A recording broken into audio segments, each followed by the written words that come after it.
Une infirmière s'approcha d'un millionnaire et lui dit de ne pas aller à sa réunion. Le lendemain matin, il y avait 2 voitures de luxe devant sa petite maison. Le soleil filtrant à travers les stores de l'hôpital privé luxueux éclairait la chambre où Alexandre Monet, le magnate des télécommunications, se préparait à sortir. À 55 ans, Alexandre était l'image même du succès. Des cheveux grisonnants parfaitement coiffés, un visage bronzé et un sourire débordant de confiance. Cependant, les dernières semaines avaient été un enfer pour lui. Une crise cardiaque l'avait surpris en pleine négociation importante, l'obligeant à reporter tous ses plans. Maintenant, après des semaines de récupération, il était prêt à reprendre les rênes de son empire. « Monsieur Monet, êtes-vous prêt à partir ?»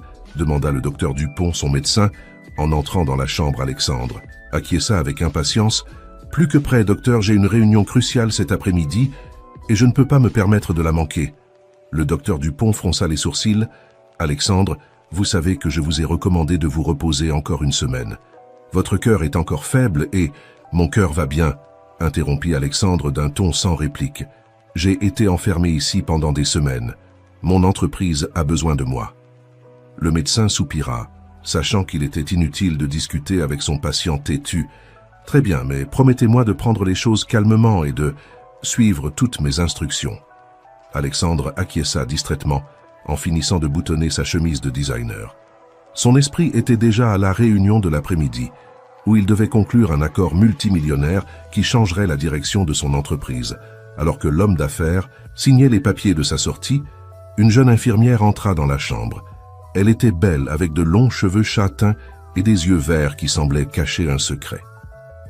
Alexandre la regarda du coin de l'œil, remarquant quelque chose de familier dans ses traits, mais il rejeta rapidement cette pensée. « Monsieur Monet, » dit l'infirmière d'une voix douce mais ferme, « je sais que ce n'est pas ma place de dire cela, mais ne vous rendez pas à cette réunion cet après-midi. » Alexandre la regarda surpris. « Excusez-moi, qui êtes-vous et pourquoi me dites-vous cela ?» L'infirmière sembla hésiter un instant, comme si elle luttait contre elle-même. « Je m'appelle Laura, et je sais simplement que vous ne devriez pas y aller. S'il vous plaît, faites-moi confiance. » Avant qu'Alexandre ne puisse répondre, l'infirmière sortit rapidement de la chambre, le laissant confus et légèrement irrité. Qui cette femme se croyait-elle pour lui donner des ordres? Secouant la tête, Alexandre termina de se préparer et quitta l'hôpital, ignorant l'avertissement de l'infirmière mystérieuse. Son chauffeur l'attendait à l'entrée avec sa luxueuse voiture noire. « À la société, Antoine », ordonna-t-il en s'installant sur le siège arrière, « nous avons beaucoup de travail à faire. » Alors que la voiture s'éloignait de l'hôpital, Alexandre ne put s'empêcher de regarder par la fenêtre arrière. Pendant un moment, il crut voir l'infirmière Laura l'observer depuis une fenêtre du 3e étage, son visage mêlant inquiétude et quelque chose d'autre de la tristesse. Alexandre secoua la tête, chassant ses pensées. Il avait des choses plus importantes à lesquelles se concentrer. Cependant, une petite voix au fond de son esprit continuait de se demander « Pourquoi ?» Cette femme lui semblait-elle si familière? Et plus important encore, pourquoi l'avait-elle averti de ne pas aller à la réunion? Alors que la voiture se perdait dans le trafic de la ville, Alexandre ne pouvait imaginer comment cet avertissement allait changer le cours de sa vie à jamais. Le gratte-ciel abritant le siège de Monet. Télécommunications se dressait imposant au cœur du quartier financier de la ville. Alexandre Monet entra dans le hall d'un pas assuré, ignorant les regards surpris des employés qui ne s'attendaient pas à le voir si tôt. « Bon retour, monsieur Monet », salua son assistante. Martine, une femme d'âge moyen, aux lunettes à monture épaisse et à bloc-notes, toujours à portée de main, « Le conseil d'administration vous attend dans la salle de conférence. » Alexandre acquiesça sèchement. « Merci, Martine. Préparez les documents du projet Phoenix. J'en aurai besoin pour la réunion. » Alors qu'il montait dans l'ascenseur privé jusqu'au dernier étage, Alexandre ne pouvait s'empêcher de penser à l'avertissement de l'infirmière. Pourquoi lui avait-elle dit de ne pas assister à cette réunion? Secouant la tête, il écarta ses pensées. Il avait des affaires plus importantes à traiter. La salle de réunion était pleine quand il entra. Les membres du conseil d'administration se levèrent, certains avec des sourires sincères, d'autres avec des expressions plus prudentes. « Alexandre, quelle surprise de te voir si tôt !» dit Richard Lemoine, le vice-président de la compagnie et ami proche d'Alexandre. Es-tu sûr que tu devrais être ici? Je vais parfaitement bien, Richard, répondit Alexandre avec un sourire forcé. Maintenant, pouvons-nous commencer? La réunion se déroula normalement pendant la première heure. Alexandre présenta le projet Phoenix, une plateforme de communication innovante qui révolutionnerait le marché.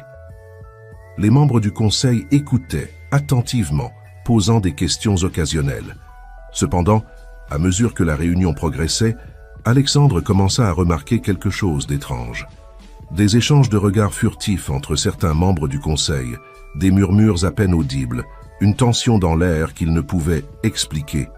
C'est alors qu'il le remarqua. Au milieu de sa présentation, il vit Richard glisser discrètement un document à un autre membre du conseil. Le papier portait un sceau qu'Alexandre reconnut immédiatement. C'était le logo de son principal concurrent, Global Communications. Soudain, les paroles de l'infirmière résonnèrent dans son esprit. Était-ce à cela qu'elle faisait référence? Y avait-il une conspiration en cours? Alexandre continua sa présentation, mais son esprit travaillait à toute vitesse. Il observa avec plus d'attention, remarquant des détails qu'il avait auparavant négligés. La façon dont certains membres évitaient son regard, le nervosité mal dissimulée des autres. Quand la réunion se termina finalement, Alexandre se sentait épuisé et confus.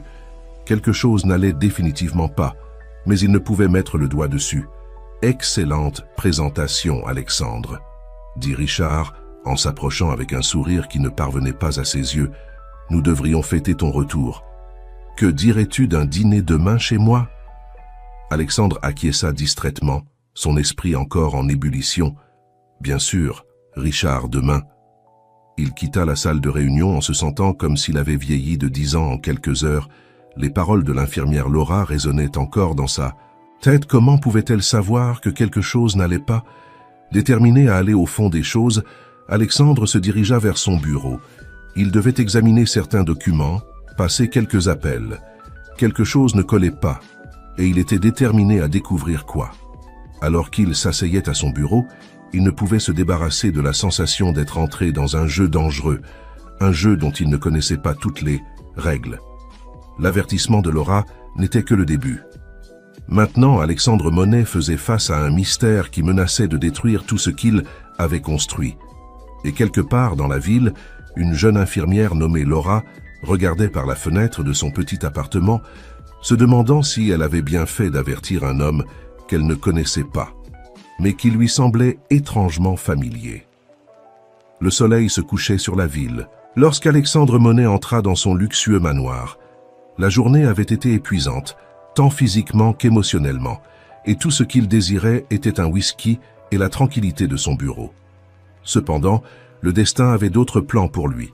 « Monsieur Monet », le salua Maria, son gouvernante depuis plus de 2 décennies, « un colis est arrivé pour vous cet après-midi. Je l'ai laissé dans votre bureau, comme d'habitude. » Alexandre fronça les sourcils. Il n'attendait aucun colis. Avec un mauvais pressentiment, il se dirigea vers son bureau, un espace élégant rempli de livres et de souvenirs d'une vie réussie. Sur le bureau en acajou, une enveloppe manille l'attendait. Avec des mains tremblantes, Alexandre ouvrit l'enveloppe. Son contenu le laissa sans voix, des documents internes de son entreprise, des courriels confidentiels, même des transcriptions d'appels téléphoniques. Tout pointait vers une chose, une conspiration contre lui, orchestrée par certains membres de son propre conseil d'administration. « Impossible », murmura-t-il en feuilletant frénétiquement les pages. Tout était là, des plans pour vendre des informations confidentielles à la concurrence, des stratégies pour affaiblir sa position dans l'entreprise, même des discussions sur la manière de profiter de son récent problème de santé pour forcer son retrait. Parmi les conspirateurs, un nom se démarquait. Richard Lemoine, son ami et confident depuis des années. La trahison le frappa comme un coup de poing à l'estomac. Alexandre s'effondra dans son fauteuil, la tête lui tournant. Comment n'avait-il pas vu cela venir? Qui avait envoyé ces documents? Et puis, comme un éclair, il se souvint. L'infirmière, Laura. Elle avait essayé de l'avertir. Sans réfléchir, Alexandre prit son téléphone et appela l'hôpital.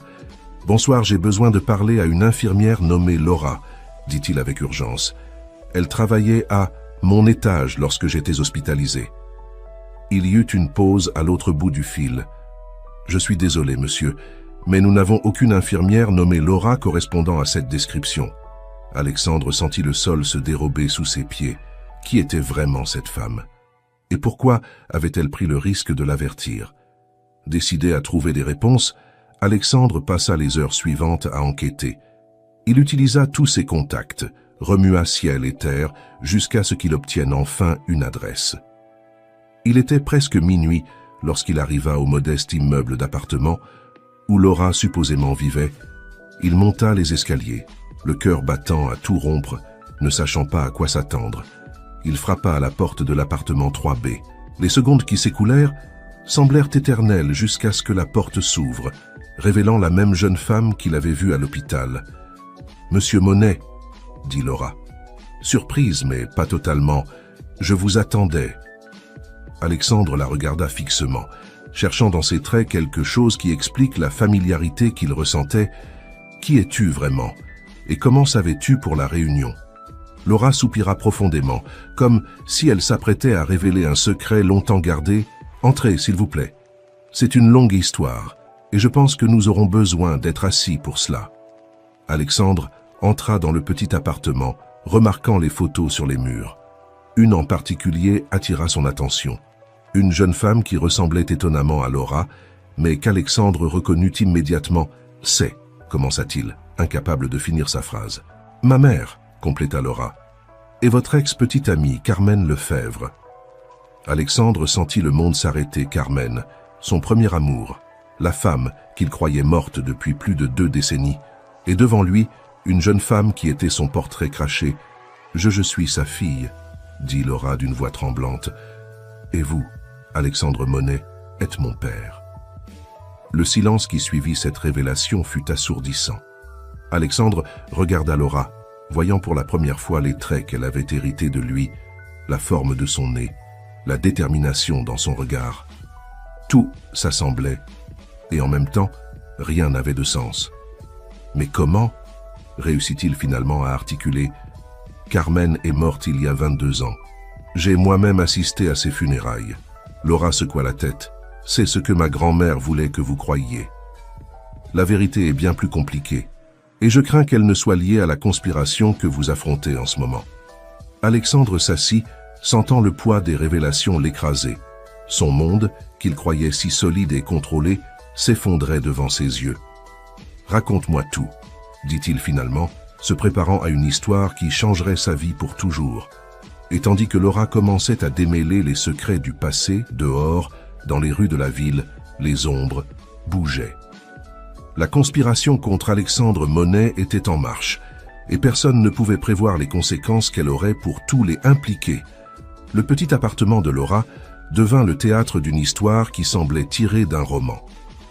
Alexandre écoutait, stupéfait, tandis que sa fille nouvellement découverte démêlait les secrets du passé. « Ma grand-mère, Eugénie Lefebvre, n'a jamais approuvé votre relation avec ma mère. » commença Laura, ses yeux verts brillant d'une mixture de tristesse et de détermination. Elle croyait que vous ruineriez la vie de Carmen, que vous l'éloigneriez de ses rêves de devenir médecin. Alexandre acquiesça lentement, se souvenant des regards froids et des commentaires acerbes d'Eugénie. « Elle ne m'a jamais aimé, mais de là à simuler la mort de sa propre fille. » Laura continua. « Lorsque ma mère est tombée enceinte, grand-mère, Eugénie a vu sa chance. Elle a convaincu maman que vous l'aviez abandonnée, que vous étiez parti avec une autre femme. En même temps, elle vous a fait croire qu'elle était morte dans un accident. » Alexandre se leva brusquement, incapable de contenir son indignation. « C'est impossible. J'aimais Carmen, je ne l'aurais jamais abandonnée. Et sa mort, j'ai assisté à ses funérailles, j'ai vu son corps. Un corps que vous n'avez jamais vu de... » « Presse, interrompit Laura doucement. « Grand-mère Eugénie a tout arrangé. Le cercueil fermé, les témoins faux, même des documents falsifiés. C'était une femme avec beaucoup de contacts et de ressources. » Alexandre se passa une main sur le visage, essayant d'assimiler l'ampleur du mensonge qui avait défini les 22 dernières années de sa vie. Et Carmen, comment a-t-elle pu croire que je l'avais abandonnée? Laura sortit une boîte de sous, le canapé, et en sortit une liasse de lettres attachées avec un ruban décoloré. Grand-mère interceptait toute communication. « Regardez, Ce sont les lettres que vous avez écrites à maman après sa supposée mort. Des lettres qu'elle n'a jamais reçues. Avec des mains tremblantes, Alexandre prit les lettres. Il reconnut son écriture plus jeune et désespérée, déclarant son amour éternel à une femme qu'il croyait perdue à jamais. « Ta mère, où est-elle maintenant ?» demanda-t-il, redoutant la réponse. Laura baissa les yeux. « Maman est morte il y a 5 ans, cancer. Dans ces derniers jours, elle m'a tout raconté et m'a demandé de te retrouver. Mais à ce moment-là, tu étais déjà un homme puissant et inaccessible. Il m'a fallu des années pour rassembler le courage de m'approcher de toi. » Alexandre sentit son cœur se briser pour la 2e fois. Il avait perdu Carmen 2 fois, une fois à cause d'un mensonge et une autre fois à cause d'un destin cruel. « Et comment as-tu su pour la conspiration dans mon entreprise ?» demanda-t-il, se souvenant soudainement de la raison initiale de sa visite. Laura sourit tristement. « Cela a été presque par accident. J'ai obtenu un emploi à l'hôpital en espérant avoir l'occasion de te rencontrer. Un jour, j'ai entendu Richard Lemoine parler au téléphone dans le couloir. Il mentionnait des plans pour se débarrasser d'Alexandre et profiter de ta convalescence.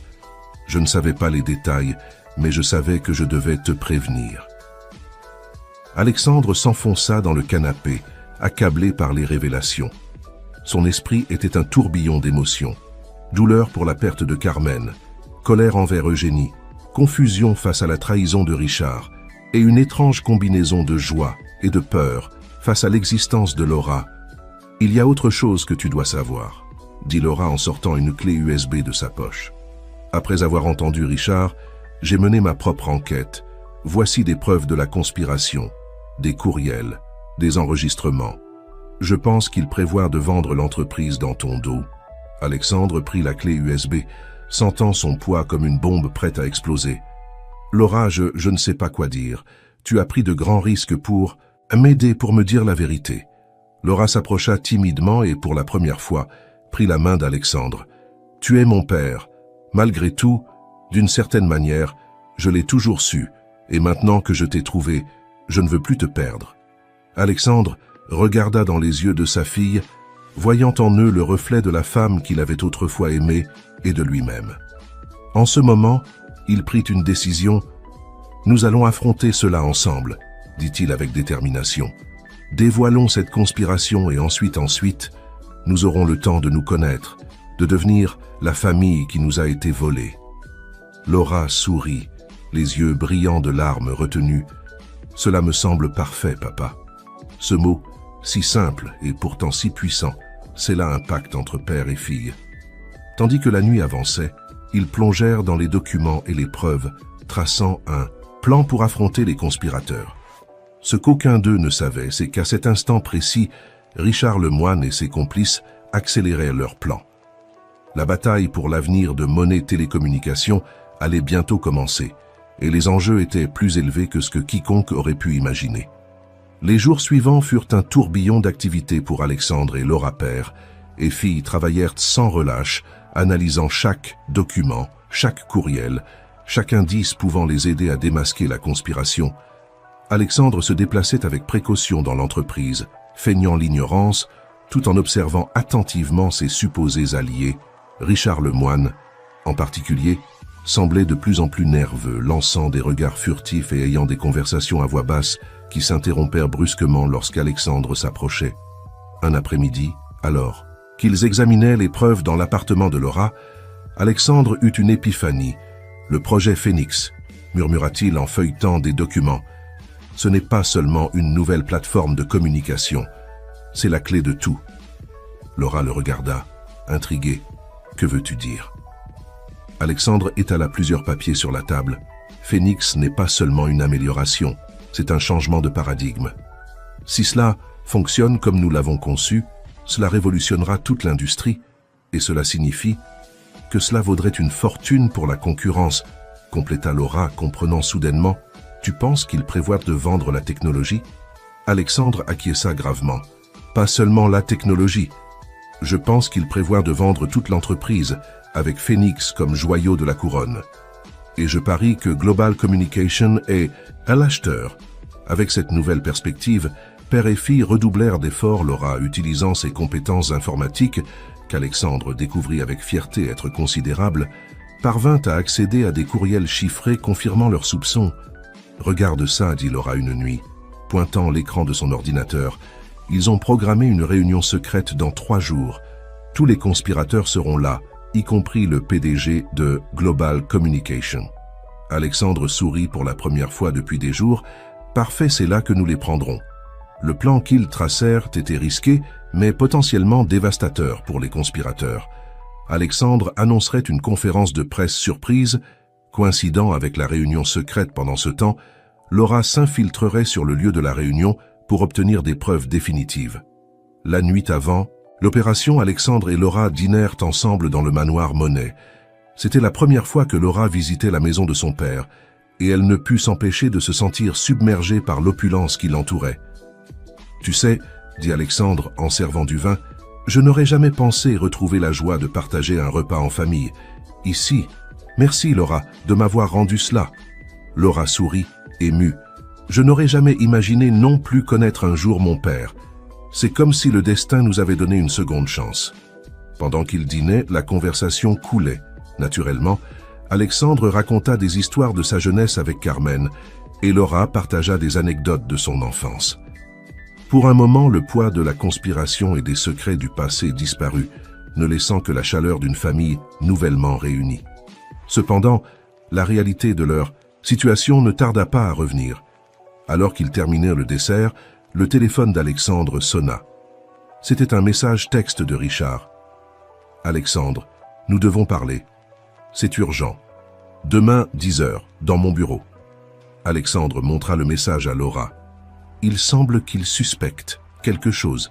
Nous devrons être encore plus prudents demain. » Laura acquiesça, son expression devenant sérieuse. « Je serai prête. Quoi qu'il arrive, papa, nous affronterons cela ensemble. » Cette nuit-là, alors que Laura dormait dans l'une des chambres d'amis, Alexandre resta éveillé dans son bureau, regardant de vieilles photographies de Carmen. « Je te promets, » murmura-t-il à l'image souriante de son premier amour, « que je protégerai notre fille et que je rendrai justice pour tout ce qu'ils nous ont fait. » Le lendemain matin se leva gris et pluvieux, comme si le temps pressentait la tempête qui allait éclater chez Monet Télécommunications. Alexandre arriva tôt au bureau, se préparant mentalement pour sa rencontre avec Richard. À 10h précises, Alexandre entra dans le bureau de son ancien ami, et maintenant traître Richard l'accueillit avec un sourire tendu, ses yeux révélant un mélange de nervosité et de détermination. « Alexandre, je suis content que tu sois venu, » commença Richard en lui offrant un siège. « Il y a quelque chose d'important que nous devons discuter. » Alexandre s'assit, gardant une expression neutre. « Je t'écoute, Richard. » Richard se racla la gorge. « Tu vois, certains membres du conseil et moi avons réfléchi à l'avenir de l'entreprise. Avec ton récent problème de santé, nous pensons que c'est peut-être le moment opportun pour envisager de nouvelles directions. » « Nouvelles directions ?» demanda Alexandre, feignant l'ignorance. « Qu'as-tu en tête exactement ?» Richard se pencha en avant, baissant la voix. « Nous avons reçu une offre d'achat, Alexandre. Une offre très généreuse de Global Communication. Je pense que nous devrions la considérer sérieusement. » Alexandre sentit la colère bouillonner en lui, mais il garda son calme. « Intéressant. Et je suppose que cette offre inclut le projet Phoenix. » Richard cligna des yeux, surpris par la mention directe du projet. « Eh bien, oui. En fait, Phoenix est une partie importante de la négociation. »« Je comprends, » dit Alexandre en se levant, lentement. « Merci de m'avoir fait part de cela, Richard. Je vais y réfléchir sérieusement. » Alors qu'il quittait le bureau, Alexandre sentit le regard de Richard peser sur lui. Il savait que le temps était compté. La contre-attaque devait commencer maintenant. Pendant ce temps, Laura se préparait pour sa part du plan. Vêtue d'un tailleur élégant et portant une fausse identification, elle se rendit à l'hôtel où devait se tenir la réunion secrète. Son cœur battait à tout rompre, consciente des risques, mais déterminée à aider son père et à découvrir la vérité. À 15h, Alexandre convoqua une conférence de presse surprise. Les journalistes remplissaient rapidement la salle de conférence de Monet Télécommunications. Intrigué par cette annonce soudaine, « Mesdames et messieurs, » commença Alexandre, sa voix ferme et décidée, « je vous ai réunis aujourd'hui pour faire une annonce importante concernant l'avenir de notre entreprise. Au même moment, dans une suite de l'hôtel Ritz, Laura réussissait à s'infiltrer dans la réunion secrète, se faisant passer pour une assistante. Avec un dispositif caché, elle commença à enregistrer la conversation incriminante entre les conspirateurs et les représentants de Global Communications. De retour à la conférence de presse, Alexandre poursuivit. « Ces derniers jours, j'ai découvert un complot au sein de notre propre entreprise. Un groupe d'individus, y compris certains membres de notre conseil d'administration, ont conspiré pour vendre Monet Télécommunications à notre principal concurrent, Global Communications. » Un murmure de stupéfaction parcourut la salle. Les flashs des caméras crépitaient frénétiquement alors qu'Alexandre révélait les détails de la conspiration, présentant des preuves irréfutables. À l'hôtel, Laura écoutait avec horreur les conspirateurs discuter des derniers détails de la vente, ignorant que Alexandre était en train de dévoiler leur plan à ce moment précis. « Et maintenant, » dit Alexandre, atteignant le clou de sa présentation, « j'ai des preuves en direct de cette conspiration. » En ce moment même, les traîtres sont réunis à l'hôtel Ritz, concluant l'accord avec Global Communication. D'un geste théâtral, Alexandre activa un écran géant derrière lui.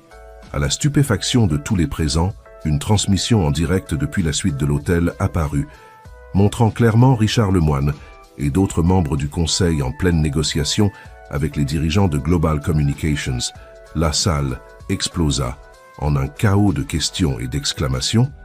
Alexandre, avec un calme qui ne reflétait pas la tempête émotionnelle en lui, conclut « Comme vous pouvez le voir, nous avons démasqué cette trahison. À partir de maintenant, tous les impliqués seront suspendus de leurs fonctions et feront face aux conséquences légales de leurs actions. » Alors que les journalistes se ruaient avec plus de questions, Alexandre vit Laura entrer discrètement dans la salle, hochant la tête pour confirmer que la mission avait été un succès. Père et fille échangèrent un regard de triomphe et de soulagement. La conspiration avait été démantelée, mais pour Alexandre et Laura, ce n'était que le début. Ils devraient maintenant affronter les conséquences de leurs actions et, plus important encore, commencer à construire la relation familiale qui leur avait été niée pendant si longtemps. Les jours suivants, l'explosive conférence de presse furent un tourbillon d'activités. Monet Télécommunications fut plongée dans le chaos alors que des enquêtes internes et externes étaient menées. Richard Lemoine et les autres conspirateurs furent arrêtés et les médias ne cessaient de parler du scandale. Alexandre, pour sa part, se trouvait au cœur de la tempête. Entre les réunions d'urgence avec le conseil d'administration, les interviews, avec les enquêteurs et les conférences de presse, il avait à peine le temps de respirer. Cependant, à chaque moment libre, ses pensées revenaient à Laura et à l'incroyable série d'événements qui les avaient réunis. Une semaine après l'incident, Alexandre put enfin prendre une pause. Il invita Laura à dîner dans son manoir, déterminé à passer du temps avec sa fille nouvellement découverte, loin du chaos du monde extérieur. Pendant qu'il dînait dans la salle à manger luxueuse, Alexandre ne pouvait s'empêcher de remarquer combien Laura ressemblait à Carmen. La façon dont elle inclinait la tête lorsqu'elle était pensive, l'étincelle de détermination dans ses yeux, même son rire, tout lui rappelait la femme qu'il avait aimée il y a tant d'années. « Tu sais, » dit-il, brisant un silence confortable, « j'ai encore du mal à croire que tu es là, que tu es réelle. » Laura sourit, un peu timide. « Moi aussi j'ai du mal à y croire parfois. Pendant des années, j'ai imaginé comment ce serait de te rencontrer, mais la réalité est bien meilleure que tout ce que j'avais rêvé. » Alexandre sentit un nœud se former dans sa gorge. « Laura, je veux que tu saches que je regrette profondément de ne pas avoir été là pour toi toutes ces années, si j'avais su. » « Ce n'était pas ta faute, » l'interrompit Laura, doucement. « Nous avons été victimes des circonstances et des actions d'autres personnes. L'important, c'est que maintenant nous sommes ici, ensemble. » Alexandre acquiesça, reconnaissant pour la compréhension de sa fille. « Tu as raison, et je te promets que dorénavant, je serai là pour toi, pour tout ce dont tu as besoin. » La conversation coula naturellement après cela. Ils parlèrent de l'enfance de Laura, de ses études en soins infirmiers, de ses rêves et aspirations. Alexandre écoutait attentivement chaque mot, essayant de rattraper les années perdues. C'est alors que Laura mentionna quelque chose qui capta l'attention d'Alexandre. « Tu sais, dit-elle en jouant avec son dessert, il y a quelque chose que je ne t'ai pas dit à propos de grand-mère Eugénie. » Alexandre se tendit en entendant ce nom. « Quoi donc ?» Laura prit une profonde inspiration avant de continuer. « Il y a quelques mois, peu avant que je décide de m'approcher de toi, j'ai reçu une lettre de grand-mère Eugénie. » Alexandre se pencha en avant, sa curiosité éveillée. « Une lettre ? Je pensais qu'elle était morte il y a des années. » Laura secoua la tête. « C'est ce que nous pensions aussi, maman et moi. Mais apparemment, grand-mère a vécu tout ce temps sous un nom d'emprunt en Amérique du Sud. » « Que disait la lettre ?» demanda Alexandre. Sa voix tendue, Laura sortit une enveloppe froissée de son sac et la tendit à son père. « Je pense que tu devrais la lire toi-même. » Avec des mains tremblantes, Alexandre ouvrit l'enveloppe et commença à lire.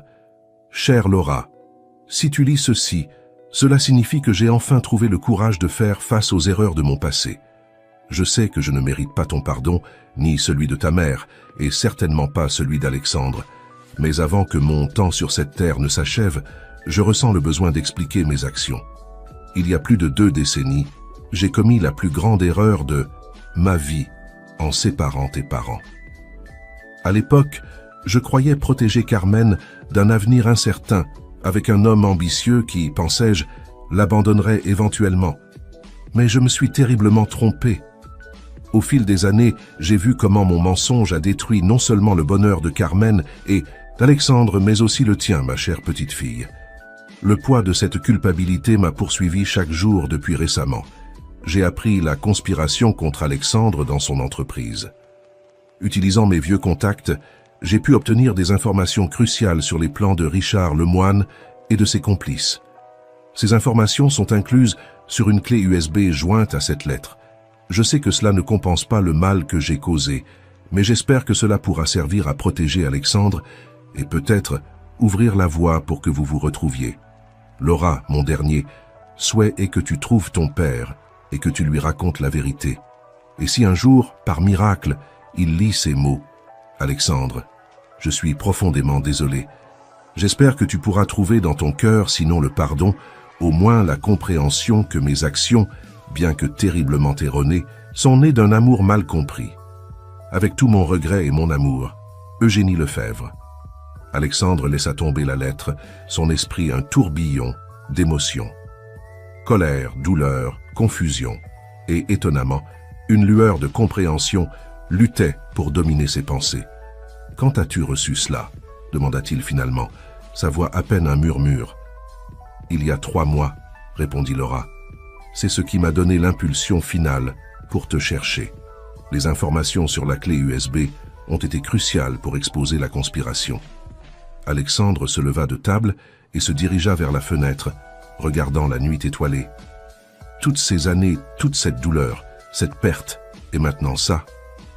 Laura s'approcha de son père et, timidement, posa une main sur son épaule. « Je sais que c'est beaucoup à assimiler, mais je pense que grand-mère, d'une manière tordue, a finalement essayé de faire ce qui est juste. » Alexandre se tourna vers sa fille, ses yeux brillants de larmes contenues. « Laura, je ne sais pas si je pourrai un jour pardonner complètement à Eugénie pour ce qu'elle a fait, mais je suis reconnaissant que ces dernières actions nous aient réunis. » Père et fille s'étreignirent, un moment de connexion qui avait mis des décennies à arriver. Quand ils se séparèrent enfin, Alexandre avait une expression de détermination sur le visage. « Je pense qu'il est temps que nous fassions un voyage, dit-il. Nous devons trouver Eugénie et clore ce chapitre une fois pour toutes. » Laura acquiesça, une mixture d'anticipation et de nervosité dans son expression. « Es-tu sûr d'être prêt à l'affronter ?»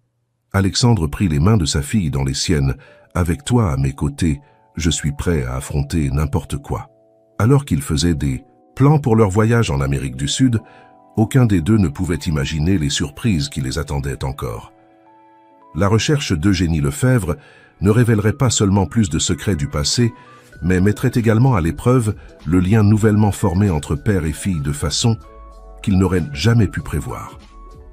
L'avion privé d'Alexandre Monet atterrit en douceur à l'aéroport international de Buenos Aires sous un ciel printanier dégagé. Laura, qui n'avait jamais voyagé en jet privé auparavant, se sentait encore un peu étourdi par le luxe et la rapidité du voyage. « Ça va ?» demanda Alexandre, remarquant la pâleur de sa fille. Laura acquiesça, forçant un sourire. « Oui, je suis juste un peu dépassé. Tout ça, c'est très différent de ce à quoi je suis habitué. » Alexandre la regarda avec un mélange de culpabilité et de tendresse. « Je suis désolé, j'aurais dû y penser. Je te promets que nous essaierons de garder un profil bas pendant notre séjour ici. » Alors qu'il se dirigeait vers la ville dans une voiture de location discrète, Alexandre ne put s'empêcher de remarquer comment Laura observait tout avec émerveillement Buenos Aires. Avec son mélange d'architecture européenne et d'énergie latino-américaine, était un spectacle pour quelqu'un qui n'avait jamais quitté son pays. Ils s'installèrent dans un hôtel-boutique dans le quartier de Palermo, loin de l'agitation du centre-ville. Une fois installés, ils étalèrent sur la table de la salle à manger tous les documents qu'ils avaient sur Eugénie. La lettre, la clé USB contenant les informations et les résultats de l'enquête privée qu'Alexandre avait commandée. Selon ceci, dit Laura en parcourant des papiers, grand-mère a vécu sous le nom d'Elena Gomez dans un petit village en dehors de la ville. Alexandre fronça les sourcils. Pourquoi choisirait-elle de vivre si près d'une grande ville si elle voulait se cacher? Peut-être, réfléchit Laura, qu'une partie d'elle voulait être trouvée. Le jour suivant, père et fille se rendirent au village, indiqué dans les documents. C'était un endroit pittoresque, avec des maisons coloniales et des rues pavées. Les habitants les regardaient, avec curiosité, peu habitués à voir des étrangers. Après avoir posé des questions dans plusieurs endroits, ils arrivèrent finalement à une petite maison, à la périphérie du village. Le jardin, bien que négligé, montrait des signes d'avoir été beau autrefois. Le cœur battant à tout rompre, Alexandre frappa à la porte. Quelques instants qui semblèrent éternels passèrent, avant que des pas lents ne se fassent entendre. La porte s'ouvrit, révélant une femme, âgée, aux cheveux blancs et au visage ridé, mais dont les yeux brillaient encore d'intelligence. Eugénie Lefebvre, ou Elena Gomez comme elle se faisait, appelée maintenant, les regarda avec une mixture de surprise et de résignation. « Je savais que ce jour viendrait, » dit-elle d'une voix fatiguée. « Entrez, nous avons beaucoup à discuter. » Une fois à l'intérieur, assis dans un salon modestement meublé, le silence devint presque tangible. Ce fut Eugénie qui le rompit finalement. « Alexandre » commença-t-elle, la voix tremblant légèrement. « Je sais qu'il n'y a pas de mots pour compenser le mal que j'ai causé, mais je veux que tu saches que chaque jour de ces 22 dernières années, j'ai vécu avec le poids de mon erreur. » Alexandre, qui avait imaginé ce moment des milliers de fois, se trouva sans voix. Ce fut Laura qui parla. « Grand-mère, » dit-elle d'une voix douce mais ferme. « Pourquoi ? Pourquoi avoir maintenu le mensonge pendant si longtemps ?» Eugénie ferma les yeux, comme si le poids de ses actions était trop lourd à supporter. Au début, c'était par fierté. Je croyais protéger Carmen. Mais avec le temps, c'était la peur. La peur de faire face aux conséquences, la peur de perdre ma fille et ma petite-fille. « Et maman ?» demanda Laura. Elle n'a jamais su la vérité. Eugénie secoua la tête. Carmen a découvert une partie de la vérité peu avant de mourir. C'est alors que je me suis exilé ici. Je ne pouvais pas affronter sa douleur, sa déception. Alexandre, qui était resté silencieux, parla enfin. Sa voix était basse, contenue, mais chargée d'émotion. Tu nous as tout volé, Eugénie, des années, que nous ne pourrons jamais récupérer. Des moments que nous ne vivrons jamais. Comment as-tu pu être si égoïste? Eugénie ne tenta pas de se défendre, des larmes silencieuses coulaient sur ses joues. Je n'attends pas ton pardon, Alexandre. Je voulais seulement que tu connaisses la vérité, avant qu'il ne soit trop tard. Ce fut alors qu'Eugénie se leva lentement et se dirigea vers un vieux bureau dans un coin de la pièce. Elle en sortit une épaisse enveloppe manille. « Ceci, dit-elle, en l'attendant à Alexandre, c'est tout ce que j'ai gardé de vous deux au fil des ans. Lettres, photographies, coupures de presse. J'espère que cela pourra vous aider à retrouver une partie de ce que vous avez perdu. » Alexandre prit l'enveloppe avec des mains tremblantes. Laura s'approcha de lui, posant une main sur son épaule en signe de soutien. Alors que père et fille commençaient à explorer le contenu de l'enveloppe, découvrant des fragments d'une vie qui aurait pu être, Eugénie les observait en silence. À ce moment-là, tous Trois comprirent que même si le passé ne pouvait être changé, l'avenir restait à écrire. La visite à Eugénie avait apporté des réponses, mais aussi de nouvelles questions. Alexandre et Laura pourraient-ils réellement pardonner? Comment cette révélation affecterait-elle leur relation nouvellement formée? Et plus important encore, que feraient-ils des connaissances qu'ils possédaient maintenant? Alors que le soleil se couchait sur le petit village argentin, la famille Monet-Lefebvre faisait face à un avenir incertain, mais plein de possibilités. Le vol de retour fut silencieux. Alexandre et Laura étaient plongés dans leurs pensées, essayant de digérer tout ce qu'ils avaient découvert en Argentine. L'enveloppe qu'Eugénie leur avait donnée reposait entre eux, un trésor doux amer de souvenirs et de possibilités perdues. Lorsque l'avion atterrit finalement, il faisait nuit, les lumières de la ville brillaient comme des étoiles tombées du ciel, rappelant que la vie continuait, ignorant les drames personnels qui se déroulaient en son sein. « Laura, » dit Alexandre alors qu'il se dirigeait vers la sortie de l'aéroport, « je sais que ce voyage a été intense. Voudrais-tu rester chez moi ce soir? Nous pourrions examiner le contenu de l'enveloppe ensemble. » Laura acquiesça, reconnaissante, « J'adorerais, papa. » Ce mot, « papa », sonnait encore étrangement sur ses lèvres, mais chaque fois qu'elle le prononçait, elle sentait qu'une pièce de plus s'imbriquait dans le puzzle de sa vie. Une fois dans le manoir Monet, père et fille s'installèrent dans le confortable bureau. Maria, la gouvernante, leur apporta du thé et des biscuits avant de se retirer discrètement, sentant l'importance du moment. Avec des mains tremblantes, Alexandre ouvrit l'enveloppe. La première chose qu'il en sortit fut une photographie quelque peu décolorée. Sur celle-ci, une jeune Carmen souriait à la caméra, son ventre légèrement arrondi sous une robe d'été.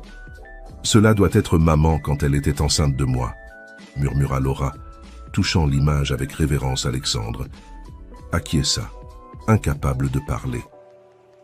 Voir Carmen, jeune et radieuse, sachant qu'il n'avait jamais pu partager ces moments avec elle, lui brisait le cœur.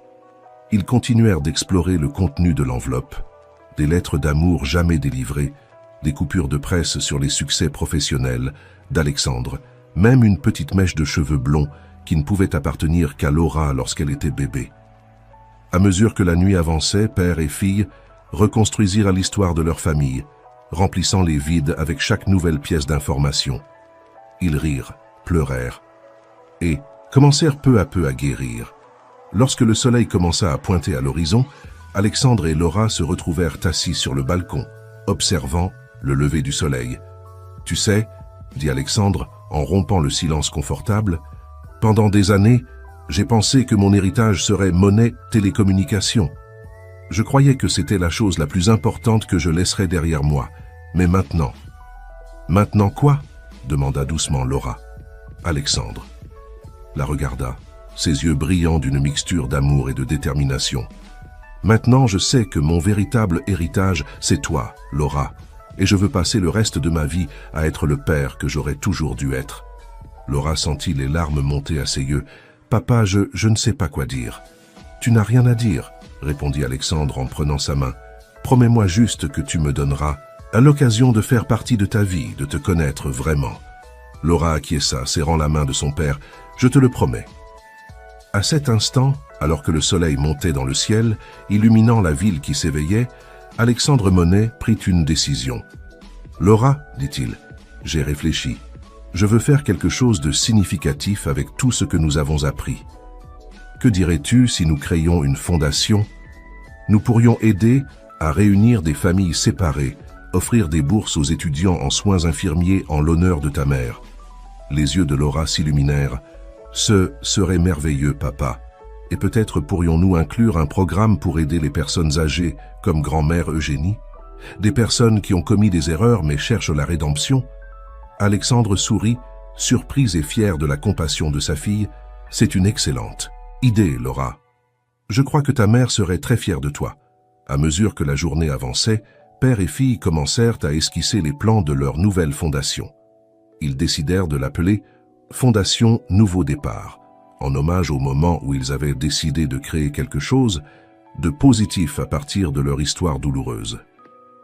Les semaines suivantes, la nouvelle de la création de la Fondation des Monet se répandit rapidement.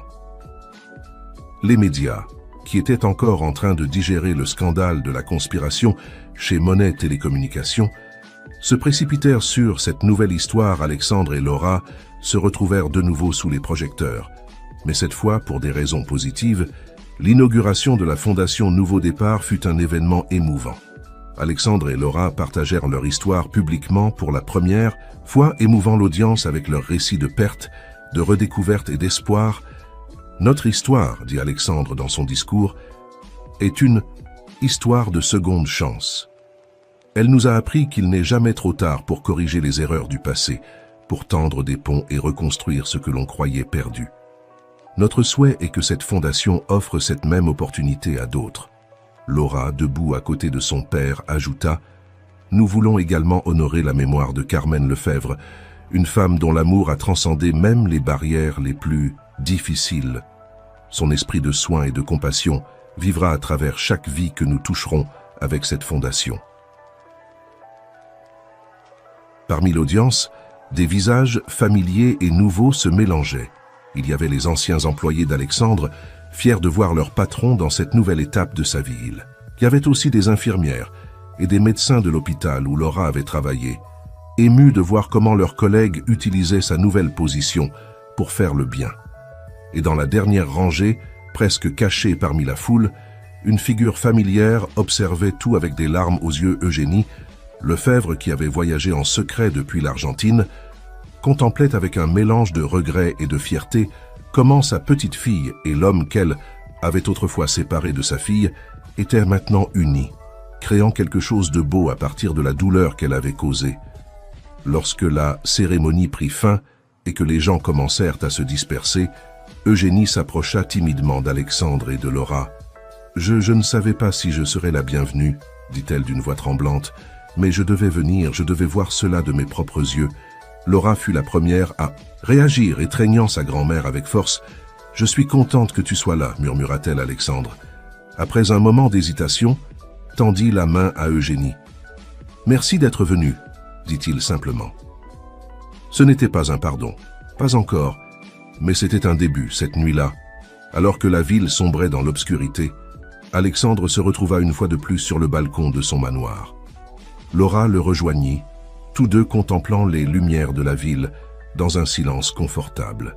« Tu sais, dit enfin Laura, maman disait toujours que les étoiles sont les âmes de nos proches, veillant sur nous. » Alexandre sourit, ses yeux brillants de larmes non versées. « Ta mère a toujours été une romantique, mais j'aime à penser qu'elle a raison, que d'une certaine manière elle est ici avec nous, regardant ce que nous avons accompli. »« Elle est là, » affirma Laura avec conviction. « Que je peux la sentir. » Père et fille restèrent en silence un moment de plus, chacun perdu dans ses pensées.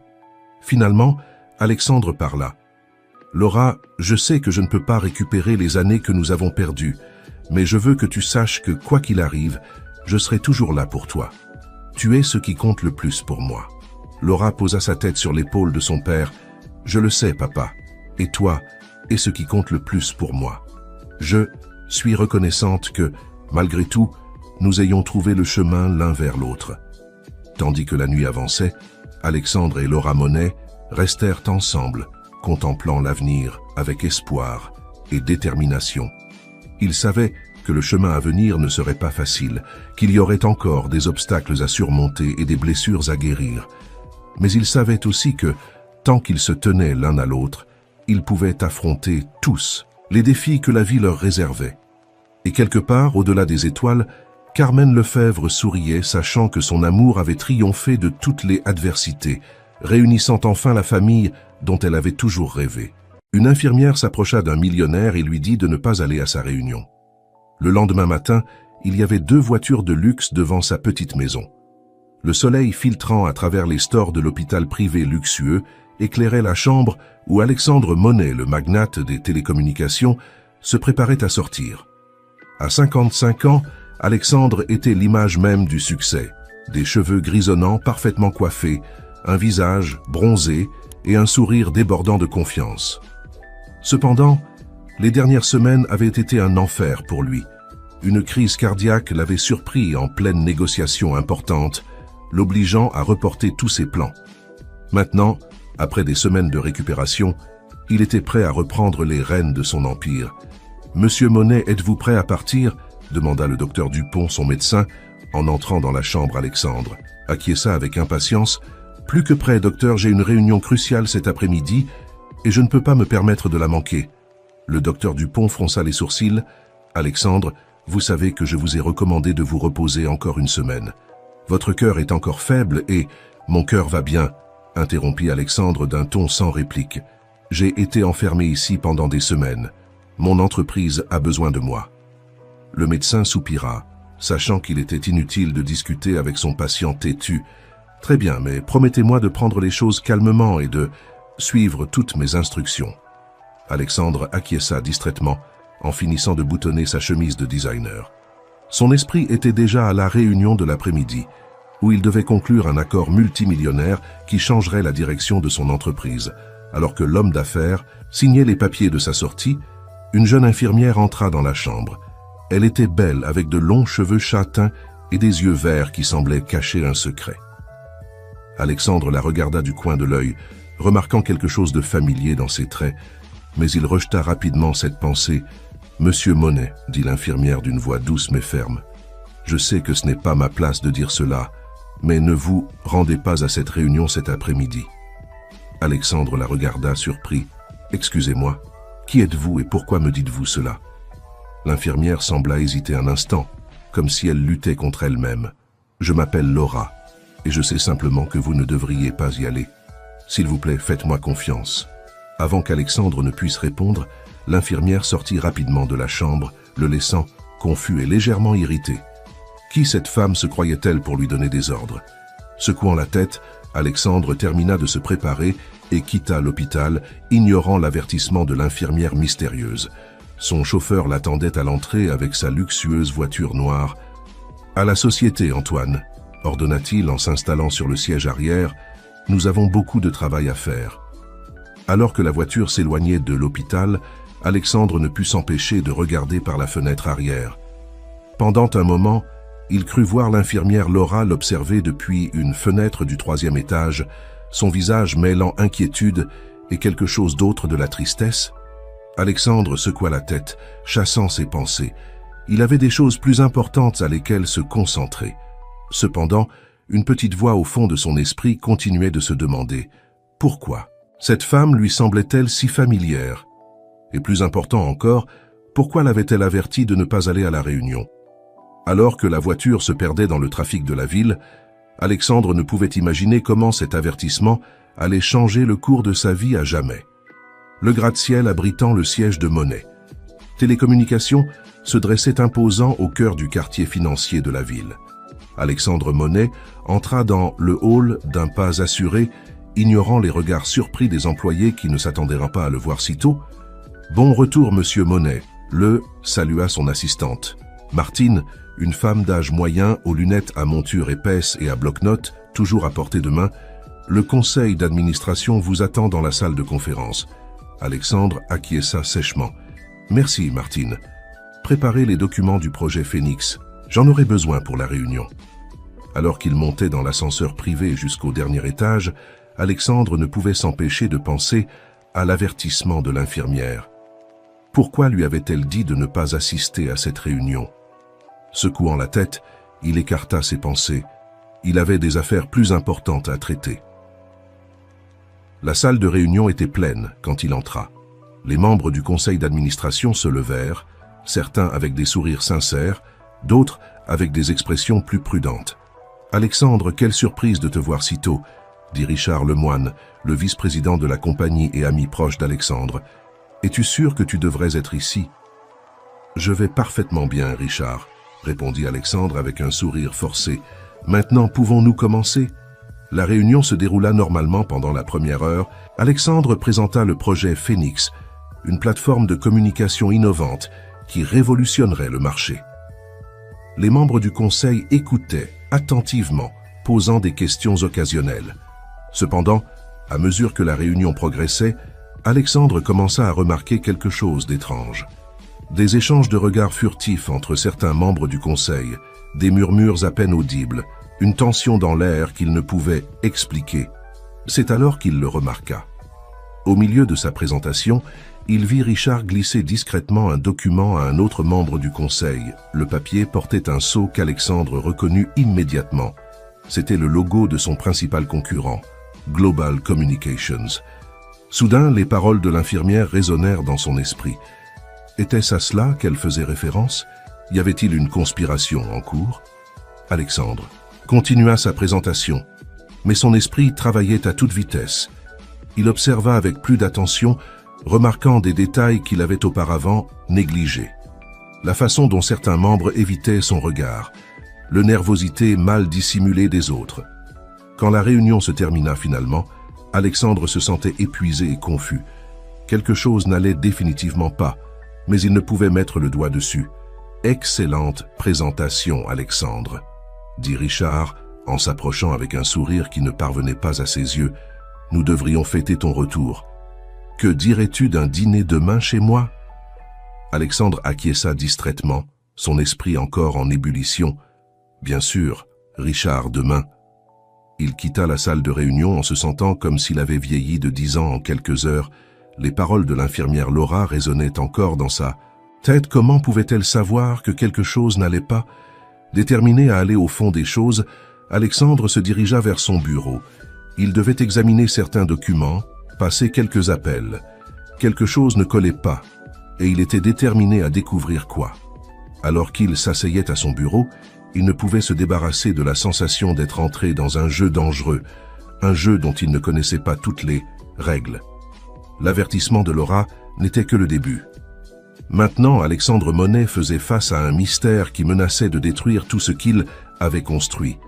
Et quelque part dans la ville, une jeune infirmière nommée Laura regardait par la fenêtre de son petit appartement, se demandant si elle avait bien fait d'avertir un homme qu'elle ne connaissait pas, mais qui lui semblait étrangement familier. Le soleil se couchait sur la ville, lorsqu'Alexandre Monet entra dans son luxueux manoir. La journée avait été épuisante, tant physiquement qu'émotionnellement, et tout ce qu'il désirait était un whisky et la tranquillité de son bureau. Cependant, le destin avait d'autres plans pour lui. « Monsieur Monet », le salua Maria, son gouvernante depuis plus de 2 décennies. « Un colis est arrivé pour vous cet après-midi.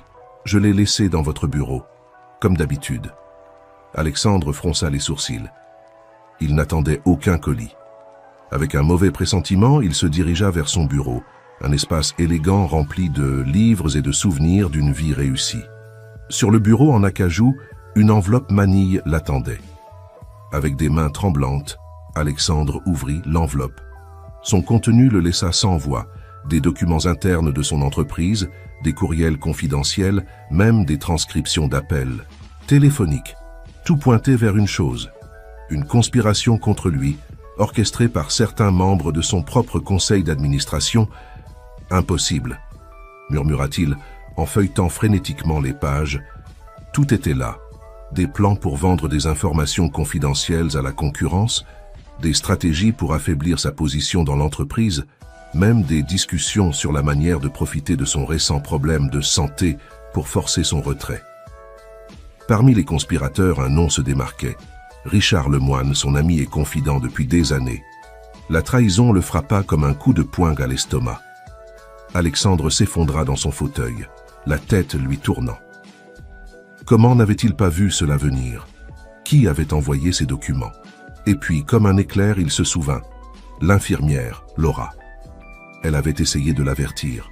Sans réfléchir, Alexandre prit son téléphone et appela l'hôpital.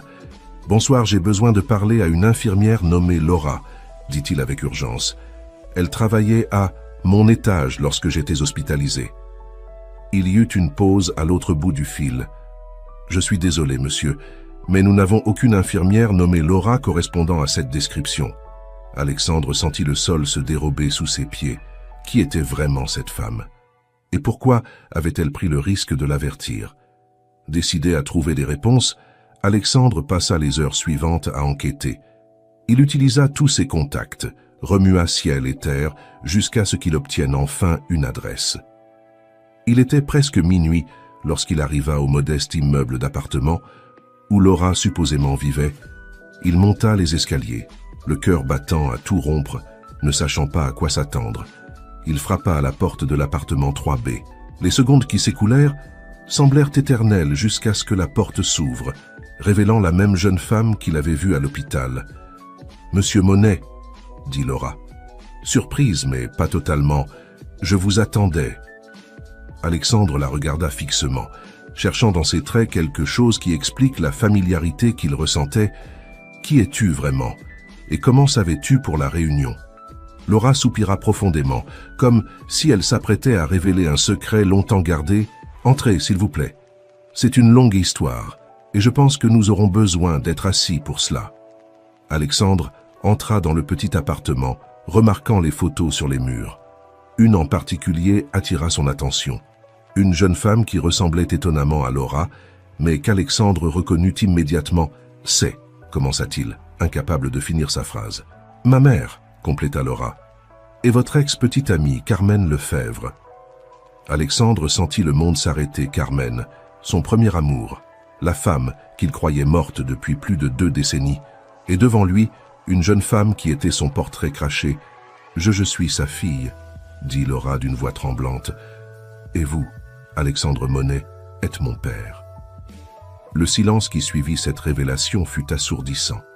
Alexandre regarda Laura, voyant pour la première fois les traits qu'elle avait hérités de lui, la forme de son nez, la détermination dans son regard. Tout s'assemblait, et en même temps, rien n'avait de sens.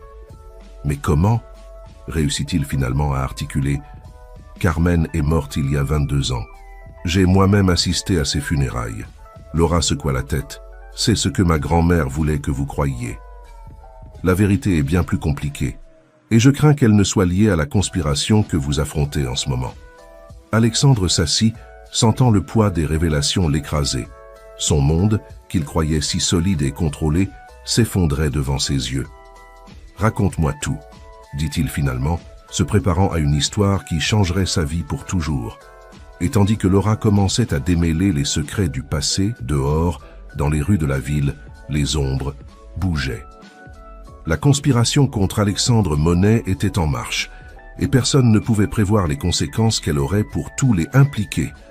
Le petit appartement de Laura devint le théâtre d'une histoire qui semblait tirée d'un roman. Alexandre écoutait, stupéfait, tandis que sa fille nouvellement découverte démêlait les secrets du passé. « Ma grand-mère, Eugénie Lefebvre, n'a jamais approuvé votre relation avec ma mère, » commença Laura, ses yeux verts brillant d'une mixture de tristesse et de détermination. Elle croyait que vous ruineriez la vie de Carmen, que vous l'éloigneriez de ses rêves de devenir médecin. Alexandre acquiesça lentement, se souvenant des regards froids et des commentaires acerbes d'Eugénie. « Elle ne m'a jamais aimé, mais de là à simuler la mort de sa propre fille. » Laura continua. « Lorsque ma mère est tombée enceinte, grand-mère, Eugénie a vu sa chance. Elle a convaincu maman que vous l'aviez abandonnée, que vous étiez parti avec une autre femme. En même temps, elle vous a fait croire qu'elle était morte dans un accident. » Alexandre se leva brusquement, incapable de contenir son indignation. « C'est impossible. J'aimais Carmen, je ne l'aurais jamais abandonnée. Et sa mort, j'ai assisté à ses funérailles, j'ai vu son corps. Un corps que vous n'avez jamais vu de... » « Presse, interrompit Laura doucement. Grand-mère Eugénie a tout arrangé. Le cercueil fermé, les témoins faux, même des documents falsifiés.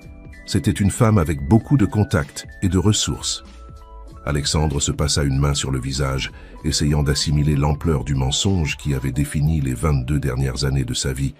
Et Carmen, comment a-t-elle pu croire que je l'avais abandonnée? Laura sortit une boîte de sous, le canapé, et en sortit une liasse de lettres attachées avec un ruban décoloré. Grand-mère interceptait toute communication. Regardez, ce sont les lettres que vous avez écrites à maman après sa supposée mort. Des lettres qu'elle n'a jamais reçues. Avec des mains tremblantes, Alexandre prit les lettres. Il reconnut son écriture plus jeune et désespérée, déclarant son amour éternel à une femme qu'il croyait perdue à jamais. « Ta mère, où est-elle maintenant ?» demanda-t-il, redoutant la réponse. Laura baissa les yeux. « Maman est morte il y a 5 ans, cancer. Dans ces derniers jours, elle m'a tout raconté et m'a demandé de te retrouver. Mais à ce moment-là, tu étais déjà un homme puissant et inaccessible. Il m'a fallu des années pour rassembler le courage de m'approcher de toi. Alexandre sentit son cœur se briser pour la deuxième fois. Il avait perdu Carmen 2 fois, une fois à cause d'un mensonge et une autre fois à cause d'un destin cruel. « Et comment as-tu su pour la conspiration dans mon entreprise ?» demanda-t-il, se souvenant soudainement de la raison initiale de sa visite. Laura sourit tristement. « Cela a été presque par accident. J'ai obtenu un emploi à l'hôpital en espérant avoir l'occasion de te rencontrer. Un jour, j'ai entendu Richard Lemoine parler au téléphone dans le couloir. Il mentionnait des plans pour se débarrasser d'Alexandre et profiter de ta convalescence. Je ne savais pas les détails, mais je savais que je devais te prévenir. » Alexandre s'enfonça dans le canapé, accablé par les révélations. Son esprit était un tourbillon d'émotions. Douleur pour la perte de Carmen, colère envers Eugénie, confusion face à la trahison de Richard, et une étrange combinaison de joie et de peur face à l'existence de Laura. « Il y a autre chose que tu dois savoir », dit Laura en sortant une clé USB de sa poche. « Après avoir entendu Richard, j'ai mené ma propre enquête. Voici des preuves de la conspiration, des courriels, des enregistrements. Je pense qu'il prévoit de vendre l'entreprise dans ton dos. » Alexandre prit la clé USB, sentant son poids comme une bombe prête à exploser. « Laura, je ne sais pas quoi dire. Tu as pris de grands risques pour m'aider, pour me dire la vérité. » Laura s'approcha timidement et pour la première fois, prit la main d'Alexandre. « Tu es mon père. Malgré tout, d'une certaine manière, je l'ai toujours su, et maintenant que je t'ai trouvé, je ne veux plus te perdre. » Alexandre regarda dans les yeux de sa fille, voyant en eux le reflet de la femme qu'il avait autrefois aimée et de lui-même. En ce moment, il prit une décision. « Nous allons affronter cela ensemble, » dit-il avec détermination. « Dévoilons cette conspiration et ensuite, nous aurons le temps de nous connaître, de devenir la famille qui nous a été volée. » Laura sourit, les yeux brillants de larmes retenues. « Cela me semble parfait, papa. » Ce mot, si simple et pourtant si puissant, c'est là un pacte entre père et fille.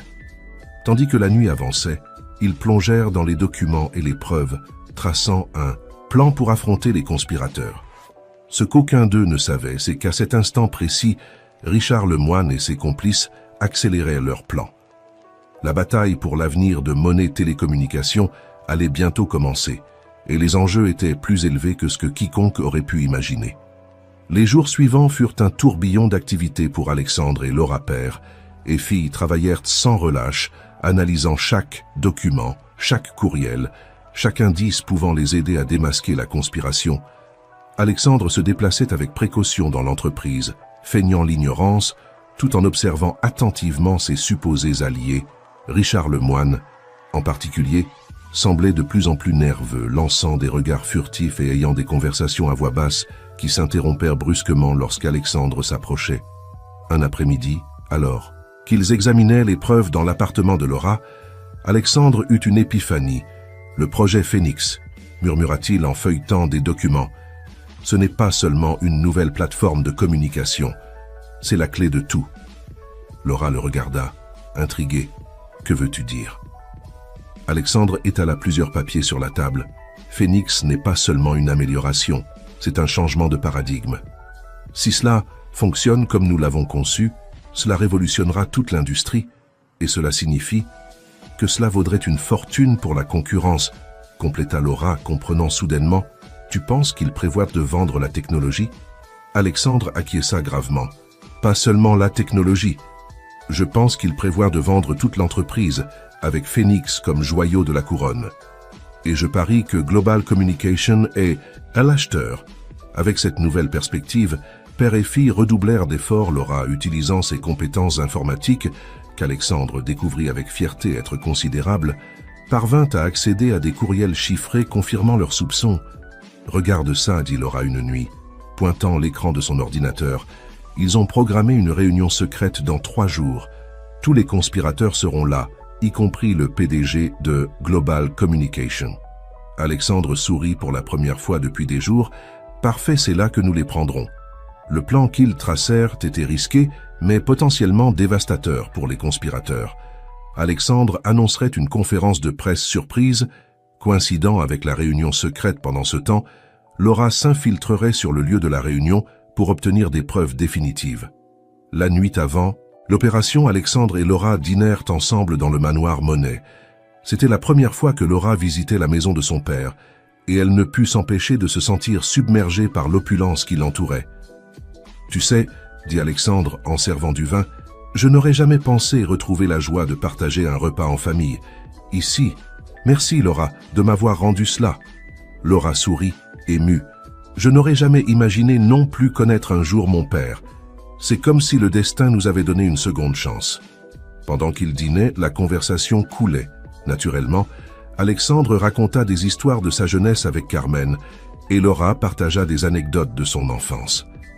Pour un moment, le poids de la conspiration et des secrets du passé disparut, ne laissant que la chaleur d'une famille nouvellement réunie. Cependant, la réalité de leur situation ne tarda pas à revenir. Alors qu'ils terminèrent le dessert, le téléphone d'Alexandre sonna. C'était un message texte de Richard. « Alexandre, nous devons parler. C'est urgent. Demain, 10h, dans mon bureau. » Alexandre montra le message à Laura. « Il semble qu'il suspecte quelque chose. Nous devrons être encore plus prudents demain. » Laura acquiesça, son expression devenant sérieuse. « Je serai prête. Quoi qu'il arrive, papa, nous affronterons cela ensemble. » Cette nuit-là, alors que Laura dormait dans l'une des chambres d'amis, Alexandre resta éveillé dans son bureau, regardant de vieilles photographies de Carmen.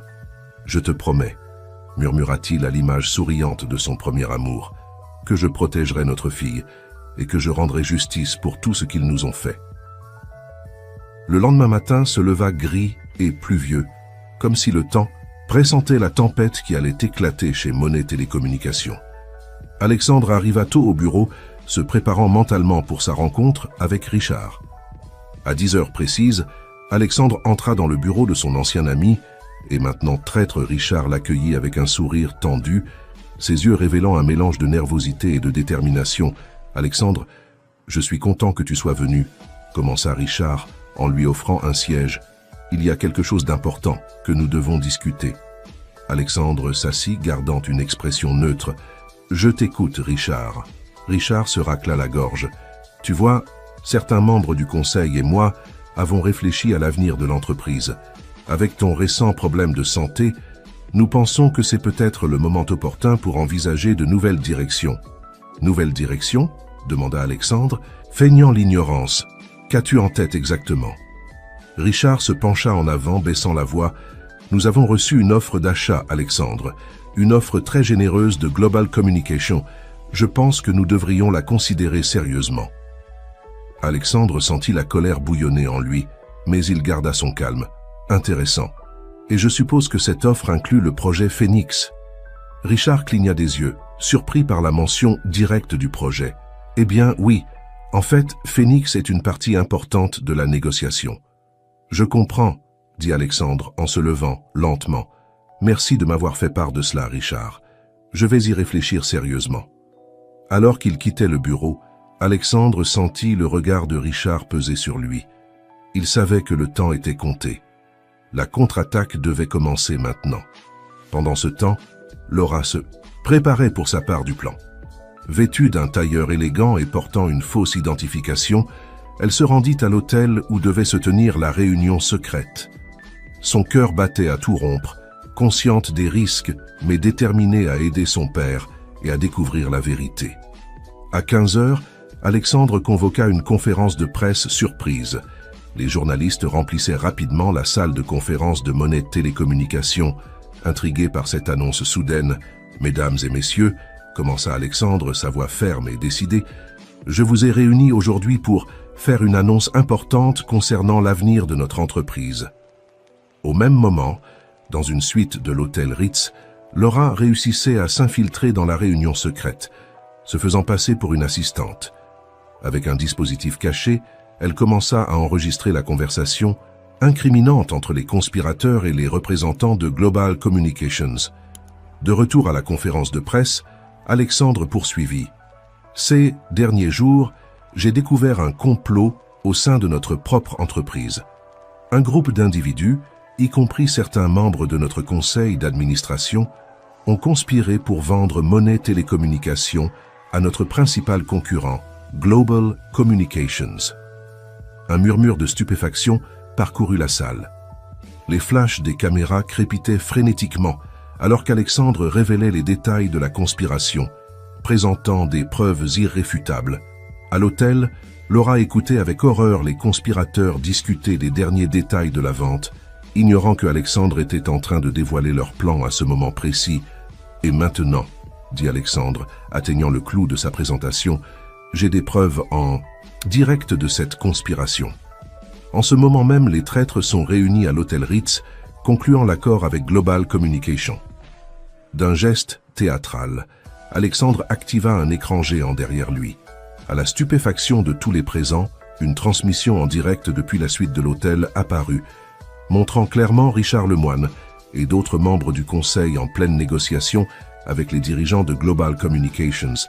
La salle explosa en un chaos de questions et d'exclamations. Alexandre, avec un calme qui ne reflétait pas la tempête émotionnelle en lui, conclut « Comme vous pouvez le voir, nous avons démasqué cette trahison. À partir de maintenant, tous les impliqués seront suspendus de leurs fonctions et feront face aux conséquences légales de leurs actions. » Alors que les journalistes se ruaient avec plus de questions, Alexandre vit Laura entrer discrètement dans la salle, hochant la tête pour confirmer que la mission avait été un succès. Père et fille échangèrent un regard de triomphe et de soulagement. La conspiration avait été démantelée, mais pour Alexandre et Laura, ce n'était que le début. Ils devraient maintenant affronter les conséquences de leurs actions et, plus important encore, commencer à construire la relation familiale qui leur avait été niée pendant si longtemps. Les jours suivants, l'explosive conférence de presse furent un tourbillon d'activités. Monnaie Télécommunications fut plongée dans le chaos alors que des enquêtes internes et externes étaient menées. Richard Lemoine et les autres conspirateurs furent arrêtés, et les médias ne cessaient de parler du scandale Alexandre, pour sa part se trouvait au cœur de la tempête. Entre les réunions d'urgence avec le conseil d'administration, les interviews, avec les enquêteurs et les conférences de presse, il avait à peine le temps de respirer. Cependant, à chaque moment libre, ses pensées revenaient à Laura et à l'incroyable série d'événements qui les avaient réunis. Une semaine après l'incident, Alexandre put enfin prendre une pause.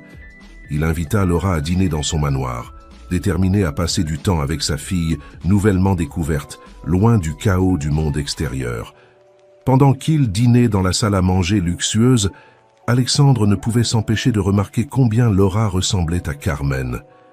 La façon dont elle inclinait la tête lorsqu'elle était pensive, l'étincelle de détermination dans ses yeux, même son rire, tout lui rappelait la femme qu'il avait aimée il y a tant d'années. « Tu sais, dit-il, brisant un silence confortable, j'ai encore du mal à croire que tu es là, que tu es réelle. » Laura sourit, un peu timide. « Moi aussi j'ai du mal à y croire parfois. Pendant des années, j'ai imaginé comment ce serait de te rencontrer, mais la réalité est bien meilleure que tout ce que j'avais rêvé. » Alexandre sentit un nœud se former dans sa gorge. « Laura, je veux que tu saches que je regrette profondément de ne pas avoir été là pour toi toutes ces années, si j'avais su. » « Ce n'était pas ta faute, » l'interrompit Laura, doucement.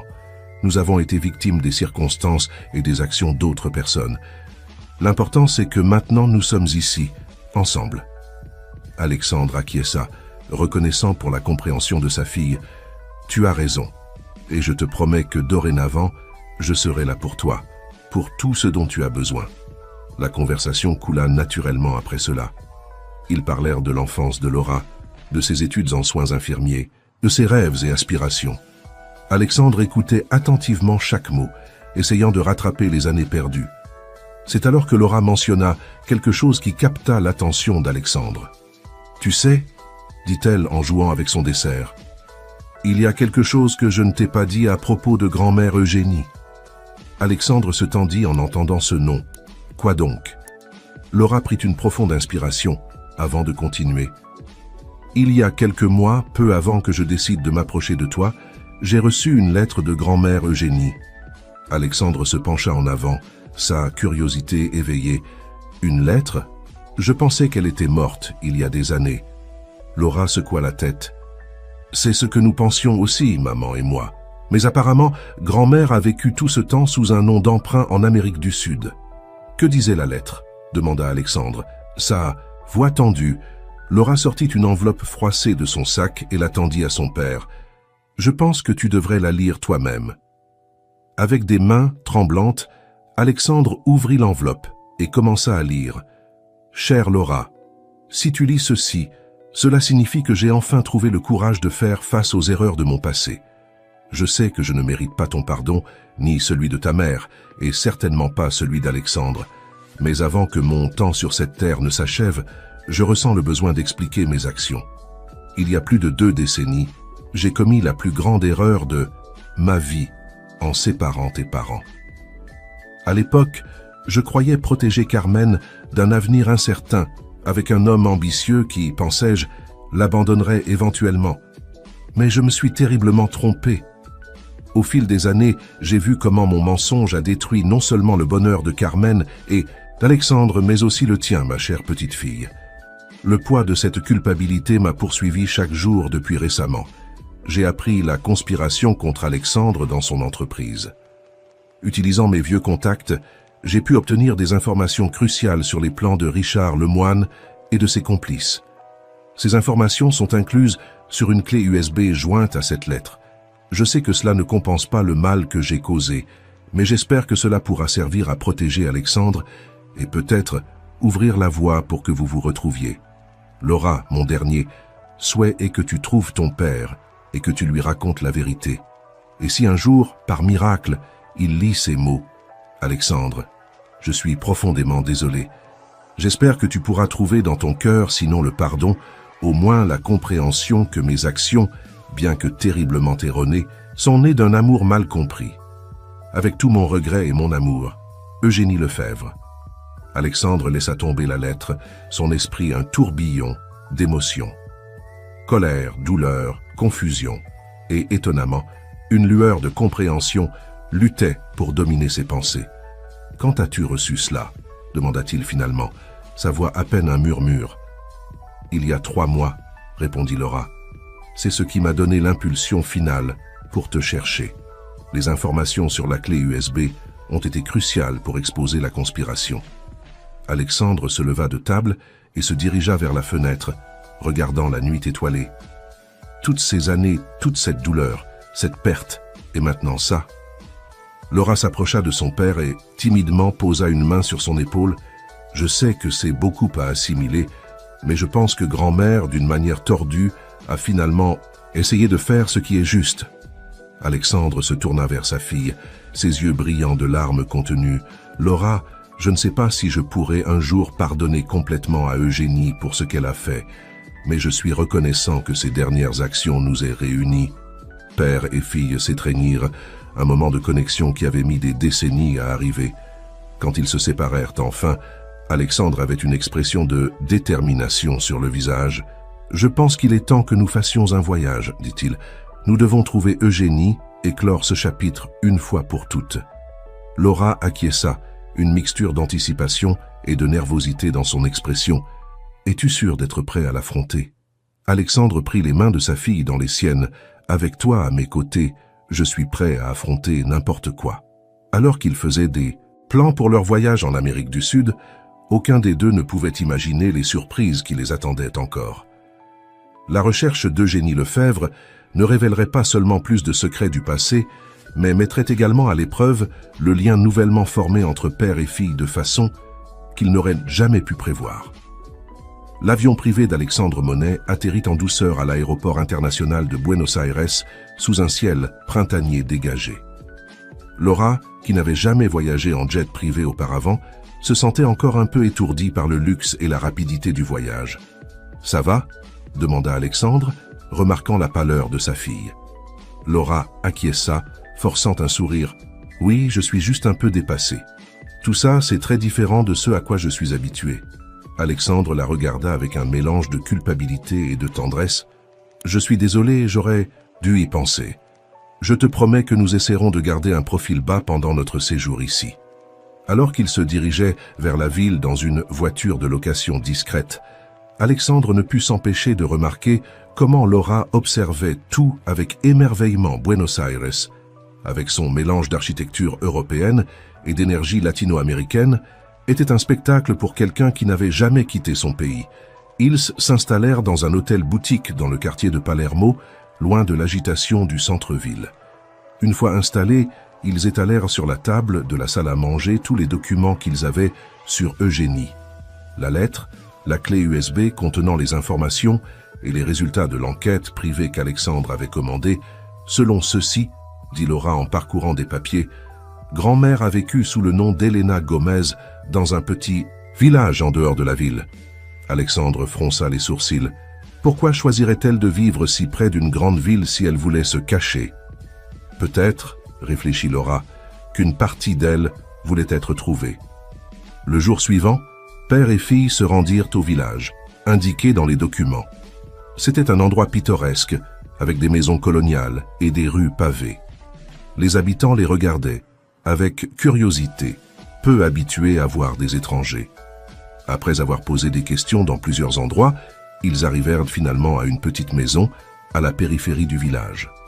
Le jardin, bien que négligé, montrait des signes d'avoir été beau autrefois. Le cœur battant à tout rompre, Alexandre frappa à la porte.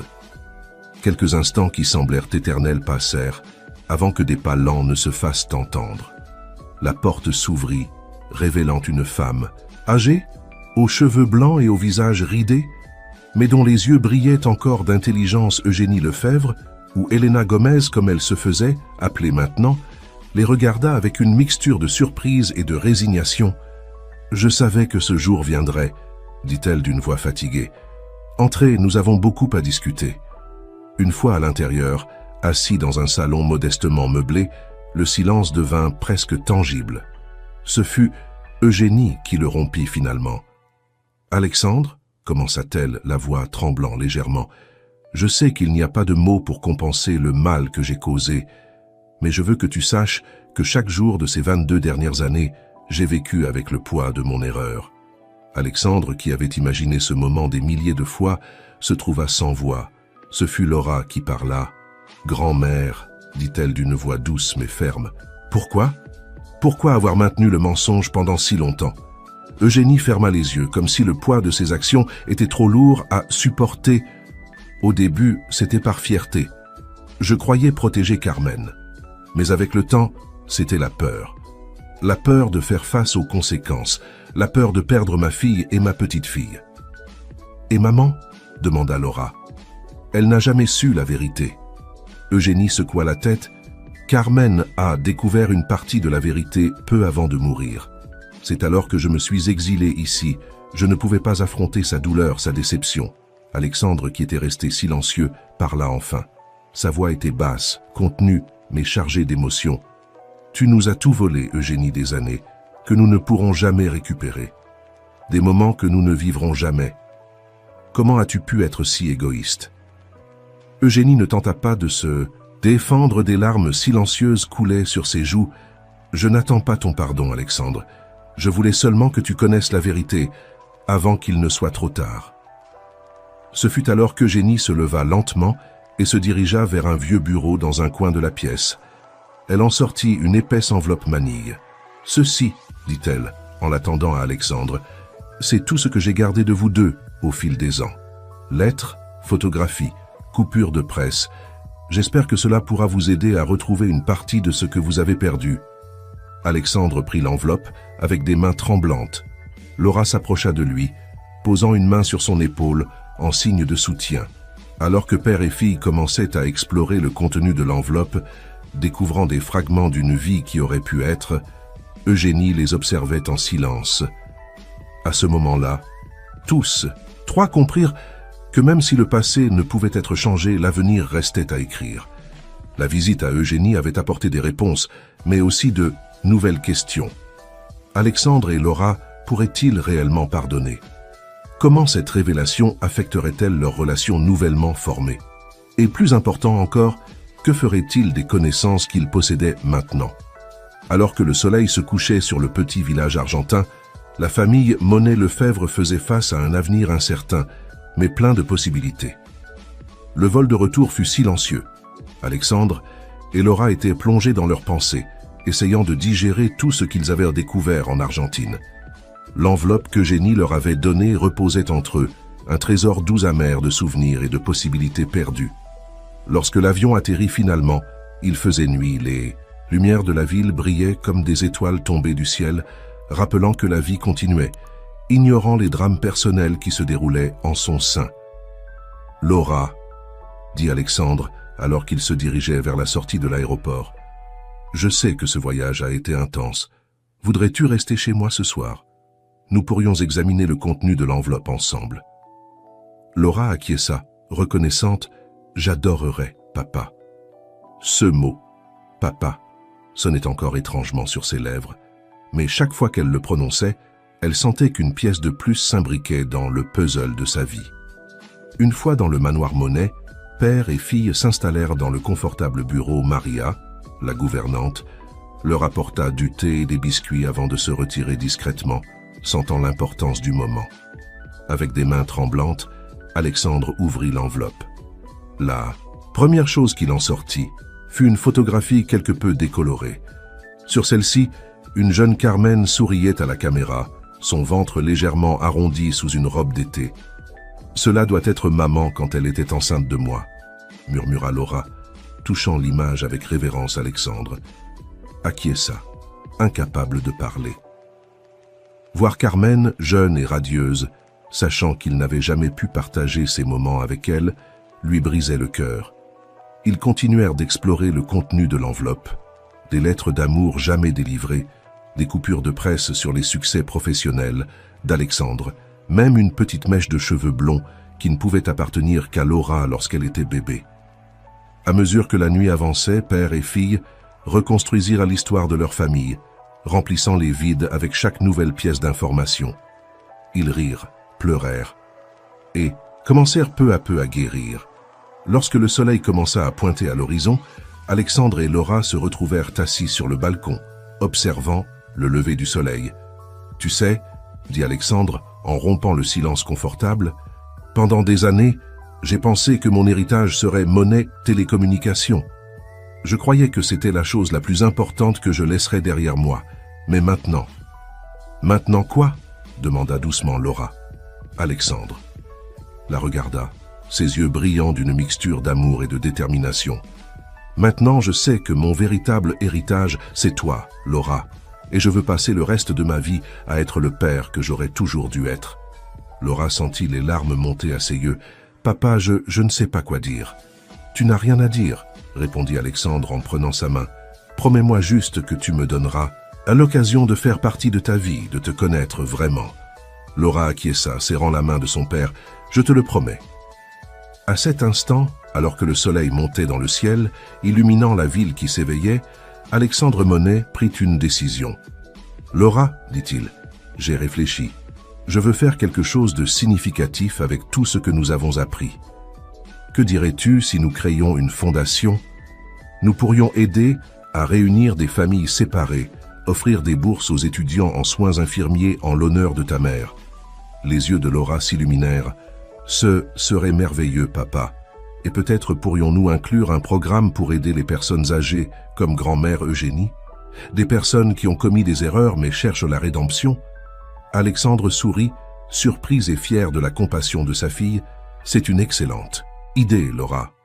Je crois que ta mère serait très fière de toi. » À mesure que la journée avançait, père et fille commencèrent à esquisser les plans de leur nouvelle fondation. Ils décidèrent de l'appeler Fondation Nouveau Départ, en hommage au moment où ils avaient décidé de créer quelque chose de positif à partir de leur histoire douloureuse. Les semaines suivantes, la nouvelle de la création de la Fondation des Monet se répandit rapidement. Les médias, qui étaient encore en train de digérer le scandale de la conspiration chez Monet Télécommunications, se précipitèrent sur cette nouvelle histoire. Alexandre et Laura se retrouvèrent de nouveau sous les projecteurs. Mais cette fois, pour des raisons positives, l'inauguration de la Fondation Nouveau Départ fut un événement émouvant. Alexandre et Laura partagèrent leur histoire publiquement pour la première fois, émouvant l'audience avec leurs récits de perte, de redécouverte et d'espoir. « Notre histoire, dit Alexandre dans son discours, est une histoire de seconde chance. Elle nous a appris qu'il n'est jamais trop tard pour corriger les erreurs du passé, pour tendre des ponts et reconstruire ce que l'on croyait perdu. Notre souhait est que cette fondation offre cette même opportunité à d'autres. Laura, debout à côté de son père, ajouta « Nous voulons également honorer la mémoire de Carmen Lefebvre, une femme dont l'amour a transcendé même les barrières les plus difficiles. Son esprit de soin et de compassion vivra à travers chaque vie que nous toucherons avec cette fondation. » Parmi l'audience, des visages familiers et nouveaux se mélangeaient.